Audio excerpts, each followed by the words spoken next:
16-piece glass desk designed by Frank Gehry has been a staple in the Inland Steel building, well, really until now, sort of. The 7-ton glass security desk is now up for auction online. It could fetch upwards of $200,000. And joining us now is architecture critic for the Chicago Sun-Times.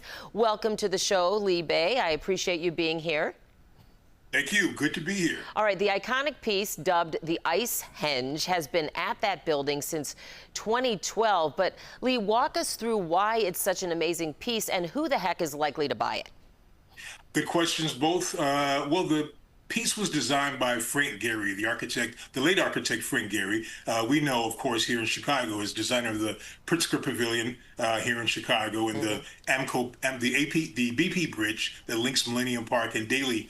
And Maggie Daley Park, and its distinction is because it was designed by Gehry during this brief period where he had a small ownership stake in the building.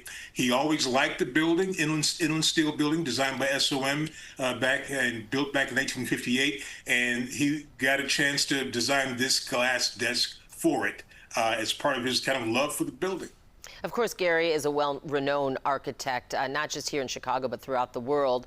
Tell us more, though, about how this piece started as just a rogue piece of glass, I understand. Well, it was fabricated by some guys in Oakland, a group in Oakland that did it for him. And if you look at it, it certainly picks up elements of Frank Gehry's style. When you look at the Disney building, for instance, in LA, or even the Bilbao Museum in Spain, this kind of wavy, sail-like appearance that he does with glass, that he does with metal, he does it here with glass. How much do you think Ice Henge will go for, and where the heck would someone put it? See, that's the thing, right? Because who needs a 16-piece, multiple-ton desk? The people I talked to for my column for the Sun-Times suggested maybe a museum would be the best place for it, because that way you could display it in a way that's similar to the way it's displayed now. Certainly needs a kind of a moneyed owner. There's probably enough tech people around the country to kind of pick this up as an interesting piece. So it'll be interesting to see where it goes and how much it sells for. And really quickly, Lee, why is it going up for auction? Why? This is a good question that I was never able to get out of the ownership.